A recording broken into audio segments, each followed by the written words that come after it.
At the end of the episode, Natalie and Will get into a horrible car accident, and we're left wondering what happened to them. So the episode begins with the entire ED being thrust into Dr. Halsted and Dr. Manning's injury. So everybody rushes back the following day, trying to figure out what's going on with them. At the same time, Goodwin, who has told Maggie that she has to go get a mammogram, we find out the results of the mammogram, and unfortunately it is positive. And also Ava and Dr. Rhodes end up having to deal with Dr. Rhodes' father's death and the suspicion behind that. No one does drama like we do. It's like your life is on the line, your friend's life is on the line, the show's life is on the line. Please save one life. And we save one and we're like, let's keep on going. But it's the tension in this show. I mean, living it is just extraordinary. This season, it's an honor for me to say that I am going to portray someone who is going to go through the process of dealing with breast cancer on television. And I did the first episode. We just finished yesterday, actually. And just the idea of having to deal with a metastatic breast cancer was just, it's an incredible journey just to think about what Maggie's about to go through. So she gets diagnosed, and Natalie is unavailable to her. Her friends are unavailable. They just got into a car accident. So she's left with one of her best friends still, but Goodwin has very specific desires in how she wants Maggie to deal with it. So it's like this big tension behind who's your family support when you're going through this? What is your support? The shock of finding out this diagnosis and the decision to keep it very private. And that's the question. Why exactly is Maggie keeping it private? You know, the characters are all at a place where, you know, when you fall in love with a show and you finally get to know the characters, you feel like you were learning from them in life. They're living things that you want to understand about your life. And I think there's this generality in everybody's life that we're going to have to deal with health. And these characters are part of America now.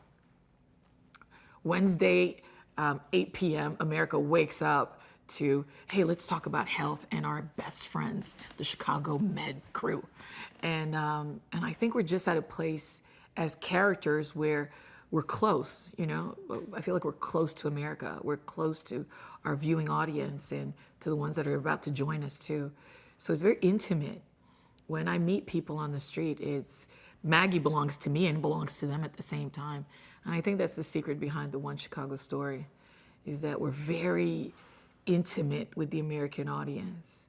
It's the wall of the screen bridges into people's homes. So I'm excited for people to see how we are as a One Chicago family this year. One Chicago, baby. One Chicago, one Wednesday, one family, one America. It doesn't get more one together. I'm so excited. Last year was this binging deliciousness, wasn't it? You start with us, and then you go and visit your fire buddies, and then PD tries to arrest who we didn't get a chance to deal with in the other two shows. And then those One Chicago evenings when you have 3 shows that tell one story. I'm just in awe of what Wolf Entertainment has been able to do, and the audacious bravery of doing something like this. So it's just, it's incredible. It's really incredible. Wednesday nights is one to watch. One Chicago provides for a delicious conversation, you know. We all have a community of people that we deal with in our lives, you know. Your life has a community and so does mine. One Chicago provides for a conversation for a blue collar life, you know. You get to deal with the police, you get to deal with the fire, and you get to deal with the medicine. But more importantly, you know these characters. As soon as you turn on the TV, I feel that there's a connection that's really immediate. But I also think it's the writing. There's some great stories in there. and they're very close to what is currently happening in society.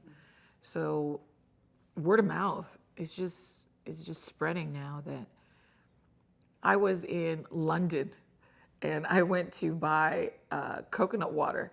And when I arrived at the counter, the man said, "Of course, for Maggie." And I went, "Oh, I'm Maggie here." That's what he said, "Of course, for Maggie." I said, "Oh, yeah, here I'm not Maggie, I'm Maggie." So I said, "Thank you for my coconut water." But it's everywhere, and it's an international experience. Portuguese people have a Maggie experience, French people. And I speak French. I always wonder why it can't be Maggie, because I speak French. Everywhere I go, people are like, "Maggie, Maggie." And I'm like, that's not my voice. That's not my voice. I can be Maggie in French. Oh, wow. I think Chicago's your quintessential American city, big city.